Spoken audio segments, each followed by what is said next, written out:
Got two pieces for us today, Connie. Number one, Ernst & Young has a survey that shows how widespread the demand for employee flexibility is. 90% of employees surveyed. That's 16,000 employees across 16 countries. They want to have a say in where and when they work. And they say that more than half of them would quit their jobs if not provided that flexibility. What are your thoughts? It doesn't surprise me. I think we've been hearing about this, reading about this in the media for some time, but it's also a reflection of where we are and that people have wanted to have more control over time. And that's also reflected in the growing number of people who are choosing to enter as a freelancer or really be a gig worker. And the reason why they do, and they're transitioning out of full-time employment, is that they want the freedom, the flexibility, and control that has eluded them for years. Now that they've had the opportunity to work from home, obviously it's been a forced situation, they now recognize the opportunity to have this flexibility by working from home so they could be with their family or to address other things is something that's incredibly hard to give out. Now, for other people, they may need to go back to the office and have that co-located experience because it works better for them. But now there is a better understanding of the type of environment that may work best for the individual. So the fact that there is this level of optionality, or at least an exposure to a level of optionality that didn't exist before, I'm not surprised that there is now a greater push for more flexibility and freedom ultimately in the end. Well, juxtaposing this is a piece out of Dan Charbel's team. Workplace Intelligence has a survey from September of 2021 about the remote workers themselves. This indicates that remote workers tend to be seen as less connected to colleagues, less likely to be included in important discussions, and may receive fewer training opportunities.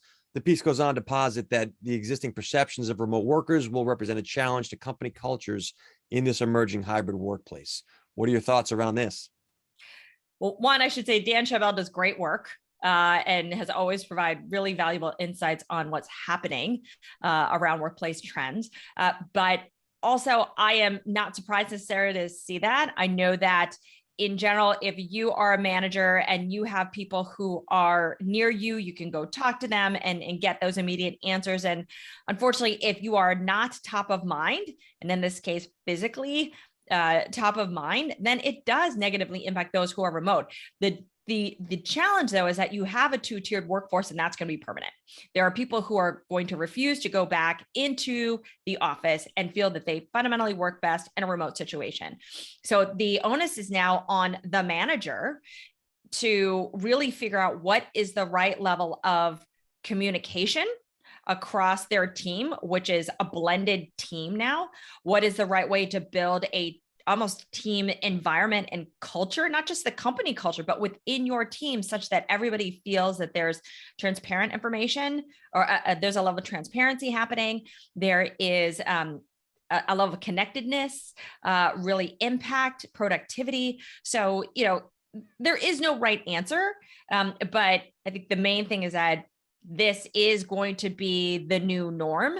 And so if the remote worker is going to feel more and more disenfranchised, and they could be incredibly talented people, and I expect a lot of them will be, they're going to leave and choose another path and potentially start their own thing. And those companies that have started fully remote from the beginning, because that's also growing too, will be able to benefit in the long run. You have a new generation of workers who is very aware of the need to have the right, not just physical environment, but just emotional environment, such that they feel supported, such that they feel like they could do their best work, and they want to be mentored and trained and supported. It's not just one in which their job is to make their boss look good, which is what we grew up with. It is not that anymore. It is very much one that's about, well, what can we do together such that I am learning, I am building, but I'm also building towards a common cause, which hopefully is the purpose of the company. Now, if it's going to be a culture in which, well, you do as I say, you're going to lose a lot of talented people. And these people are geographically dispersed across the country. So getting back to your point about remote, if you want the best talent, they are not going to be all located in your town, city, region at all. Or country. Or country for that matter. You know, it's So, you come out of the tech world, I come out of finance. Neither one of those were concerned about, as you just phrased it, your emotional environment. There was, this is going to be a real, like some industries are going to have, it's going to be shell shocking for them. Others, no problem at all. I'm sure the creative arts will be able to handle this. well, the other trend that's really interesting we've seen, and I'm sure you've noticed this too, but there's been this rapid growth when it comes to coaching, right? So you see that industry proliferating in such a positive way because that industry has just recognized the importance of really helping, guiding, supporting people in the work environment, which many of us didn't have. Or for those of us who worked years ago, there was some infrastructure in place to train us early on. But now people are longing for that one-on-one support. So even the fact that folks are searching for it, there's a demand for it, yet companies are really looking at it as providing more material benefits, the foosball Yeah. tables or what have you, as we talked about trophy offices. They're missing the fundamental point that people want to feel valued. Feeling valued is not with material things. No. Feeling valued is one in which they have a relationship with the person they work for, the people that they work with, and then the fundamental, mission and vision of the company. So I can tell you in the sales world, people know they can feel it when you really care. It now matters at the employee level to the CEOs to have to really care. And your point is valid about it's not enough to just have foosball tables. I really feel like folks, that goes the opposite way. If they're throwing foosball tables at you and you know that they don't care about you, it's even worse. Well, no one has time to play foosball. No one has any time now. If they're in the office, everybody's working super hard.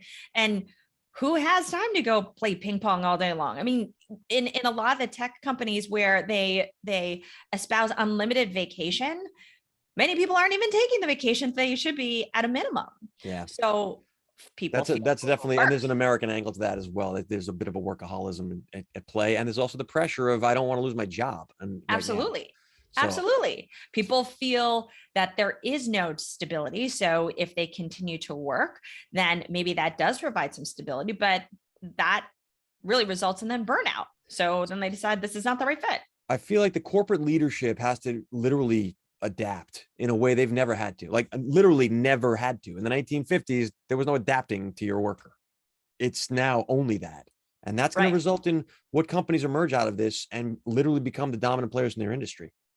Well, I think you're seeing some organizations now who are completely looking at the way they operate very differently. I actually have an interview with a leader at a very large established agency. And so they have clients all over the world, but they had to shift to being even more agile than they were before. But their focus always was on people, recognizing that the clients had challenges that they were going through as people, recognizing that their team, people individually, were struggling with the different dynamics. Some of them felt like there was a loss of the job that they currently had because they were shifting into something new. So they made it a point for the managers to be very aware of the sort of emotional maybe impact of this change to their employees and to try to figure out a way to ensure people felt connected. And there was various things that they did, but they knew that to move quickly, they had to focus on the customer, focus on the human, and be a lot more agile than they ever were before in order to create traction. Now, they had no idea what was going to happen, just like every other business. They didn't know if the bottom was going to fall out from them, but what they focused on was people, and they focused on ensuring that they could move quickly to then accomplish whatever goals they could.